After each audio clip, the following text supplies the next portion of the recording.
नमस्कार, active time news में आपका स्वागत है। राजस्थान की 10 बड़ी खबरें एक नजर में। राजस्थान में 18 प्लस का वैक्सीनेशन, यह नियम 26 मई से प्रदेश में लागू हो जाएगा। अब ऑनलाइन स्लॉट बुक कराना जरूरी नहीं, ऑन द स्पॉट रजिस्ट्रेशन से भी लगवा सकेंगे टीका। राजस्थान की गहलोत सरकार ने वैक्सीनेशन नियम में बदलाव कर 18 से 44 एज ग्रुप वालों को राहत दी है। केंद्र सरकार की ओर से जारी नए नियमों के बाद राज्य सरकार ने ऑन द स्पॉट रजिस्ट्रेशन और वैक्सीनेशन की सुविधा शुरू की है। यह नियम 26 मई से प्रदेश में लागू हो जाएगा। वैक्सीन की वेस्टेज को रोकने के लिए यह नई व्यवस्था की गई है। ऑनलाइन स्लॉट लेने के बाद भी लगभग 5 से 7% लोग वैक्सीन लगवाने सेंटर पर नहीं आ रहे, जिसके कारण वैक्सीन खराब हो रही है। स्वास्थ्य विभाग की ओर से मंगलवार को जारी आदेश के मुताबिक ऑन स्पॉट वैक्सीन सेंटर पर रजिस्ट्रेशन की सुविधा केवल सरकारी सेंटर पर ही उपलब्ध होगी। नए नियम के तहत अगर जिस सेंटर पर ऑनलाइन बुकिंग वाले व्यक्तियों में से अगर कोई व्यक्ति वैक्सीन लगवाने नहीं आता, तो उसके कोटे की वैक्सीन वहां आए ऐसे व्यक्ति को लगा दी जाएगी जिसका रजिस्ट्रेशन नहीं हुआ है। इसके लिए सेंटर पर मौजूद मेडिकल स्टाफ व्यक्ति का ऑन स्पॉट रजिस्ट्रेशन करेगा और वैक्सीन भी मौके पर ही लगा दी जाएगी। मरीज को ऑक्सीजन लगाते समय सिलेंडर में आग लगी, मोगा में एम्बुलेंस ड्राइवर की मौत, मरीज का दामाद गंभीर रूप से झुलसा। पंजाब के मोगा में मरीज को ऑक्सीजन लगाते समय सिलेंडर में आग लग गई। इसमें झुलसने से एम्बुलेंस ड्राइवर की मौके पर ही मौत हो गई, जबकि मरीज का दामाद गंभीर रूप से झुलस गया। उसे मथुरा दास सिविल अस्पताल में भर्ती कराया गया है। हादसे की सूचना मिलते ही मौके पर पहुंची पुलिस ने शव को कब्जे में लेकर मथुरा दास सिविल अस्पताल में रखवा दिया है। अकाली दल का केंद्र और राज्य सरकार पर हमला, सुखबीर बादल ने कहा पीएम को जिद छोड़कर किसानों से बात करना चाहिए। पंजाब के लिए वैक्सीन का इंतजाम करना कैप्टन सरकार की जिम्मेदारी। शिरोमणि अकाली दल बादल के प्रधान सुखबीर सिंह बादल ने किसान मुद्दे पर केंद्र सरकार और कोरोना के मुद्दे पर पंजाब सरकार को आड़े हाथों लिया। पंजाब सरकार कोरोना की लड़ाई में हर मोर्चे पर निकम्मी साबित हुई है। मुख्यमंत्री कैप्टन अमरिंदर सिंह और उनके मंत्री अपनी जान बचाने के लिए अपने घरों में छिपे हुए बैठे हैं। बाहर हालत दयनीय हो गई है। वैक्सीन खरीदने के लिए तत्काल 1000 करोड़ रुपए का इंतजाम करना चाहिए।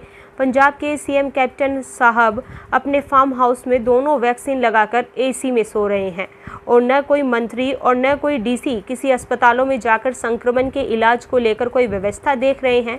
अभी भी समय है राज्य के जनता को बचाने के लिए। दिसंबर माह तक वैक्सीन खरीदकर बचाया जा सकता है।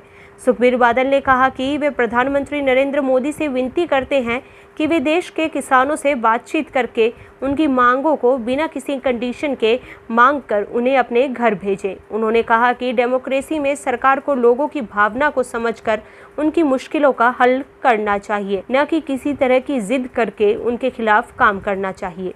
चंडीगढ़ में 3 हफ्ते बाद खुले बाजार, पानी व बिजली के बिल जमा करवाने वालों की लगी लंबी कतारें। मंगलवार को मिले 258 संक्रमित, 5 की मौत दर्ज। कोरोना के बढ़ते मामले धीमे पड़े तो करीब 3 हफ्ते बाद मंगलवार को फिर से शहर की मार्केट्स खुली। गैर जरूरी दुकानों के खुलने का समय सुबह 9 बजे से दोपहर 3 बजे का था। इस बीच शहर के ई संपर्क सेंटरों में पानी व बिजली के बिल जमा करवाने वालों की लंबी कतारें लगी। चंडीगढ़ में जरूरी सामान जैसे राशन, सब्जी, दूध आदि की दुकानें शाम 5 बजे तक ही खुली रहेंगी। कई दुकानों में दुकानदारों ने बाहर ही पोस्टर लगा दिए हैं कि हमारे यहाँ पर स्टाफ को वैक्सीन लग चुकी है। दरअसल इसे लेकर प्रशासन ने भी दुकानदारों से अपील की थी कि वे अपने अपने स्टाफ को वैक्सीन लगवा लें और इस तरह के पोस्टर लगाएं। पुलिस के हत्थे चढ़ा शातिर चोर, 50 लाख के गहने बरामद। सोशल मीडिया पर दोस्ती के साथ लड़की को नशीला पदार्थ देकर किया था हाथ साफ। पकड़े गए आरोपी की पहचान लुधियाना के प्रतापपुरा निवासी 30 साल के विशाल कुमार के रूप में हुई है। पुलिस ने आरोपी से चोरी हुए सोने चांदी के 100% रिकवरी कर ली है। आरोपी सोशल मीडिया पर महिला का दोस्त था और मदद के बहाने महिला के घर घुसकर घर से 50 लाख के सोने चांदी पर हाथ साफ कर दिया था। पुलिस ने उससे पूछताछ के लिए उसका 3 दिन का पुलिस रिमांड हासिल किया है। आंकड़ों में राहत के बावजूद जेब हो रही ढीली, कागजों में महंगाई घटी पर रसोई में नहीं। 3 महीने तक राहत मुश्किल, सब्जी और और चावल के अलावा सब महंगा। सोयाबीन रिफाइंड के थोक दाम भी 120 रुपए प्रति लीटर से बढ़कर 145 रुपए प्रति लीटर हो गए हैं। खुदरा महंगाई के आंकड़ों में कमी आ गई हो, लेकिन रसोई में घुस चुकी महंगाई फिलहाल जाने वाली नहीं है। सब्जियों और चावल के अलावा सभी खाद्य पदार्थ महंगे हो चुके हैं। इसमें भी खाद्य तेल और दालें विशेष रूप से महंगी हो चुकी हैं। इनकी कीमतों में फिलहाल कोई बड़ी राहत मिलने की उम्मीद नहीं है। लॉकडाउन के डर से लोगों द्वारा भंडार बनाने की कोशिशों से भी दाम बढ़े हैं। सीनियर IAS अफसर को धमकी। चीफ सेक्रेटरी हरियाणा को व्हाट्सएप पर आई धमकी की कॉल। मैसेज भेजने वाले ने अभद्र भाषा में भी की बात। हरियाणा के चीफ सेक्रेटरी विजय वर्धन ने पुलिस को शिकायत दी है कि किसी ने उनके मोबाइल फोन पर व्हाट्सएप मैसेज कर उन्हें धमकी दी है। मैसेज करने वाले ने उनके साथ अभद्र भाषा में भी बात की है। मामले की गंभीरता को देखते हुए सेक्टर 26 थाना पुलिस ने IT एक्ट के तहत केस दर्ज कर जाँच शुरू कर दी है। सूत्रों के मुताबिक ऐसा पहली बार नहीं हुआ है जब चीफ सेक्रेटरी के साथ अभद्र व्यवहार किया गया हो। इससे पहले भी एक महिला ने उनके निवास पर जबरन घुसने का प्रयास किया था, जिस दौरान पुलिस ने महिला के खिलाफ केस दर्ज किया था। अंतिम संस्कार के 9 दिन बाद घर लौटा। राजस्थान पुलिस की लापरवाही। लापता युवक के परिजनों को सौंप दिया किसी और का शव। भाई बेटों ने पिंडदान तक कर दिया। राजस्थान के राजसमंद में पुलिस की बड़ी लापरवाही सामने आई है। जिस ओंकार लाल को मृत बताकर पुलिस ने शव उसके परिजनों को सौंप दिया था, परिजनों ने बकायदा अंतिम संस्कार कर पिंडदान कर दिया। वह ओंकार लाल जिंदा लौट आया। उसके बेटे भाई सब चौंक गए। परिवार में खुशी का ठिकाना न रहा। 9 दिन से घर में पसरा सन्नाटा अचानक खुशियों में बदल गया। टीके पर अच्छी खबर यह है कि मॉडर्ना का दावा है कि हमारी वैक्सीन से 12 से 17 साल के बच्चों पर भी 100% कारगर है। US में अप्रूवल के लिए अप्लाई करेगी। मॉडर्ना ने फरवरी में अपनी वैक्सीन का किशोरों पर ट्रायल किया था। मॉडर्ना ने अपनी वैक्सीन में बच्चों पर हुए दूसरे और तीसरे चरण के ट्रायल के नतीजे घोषित किए हैं।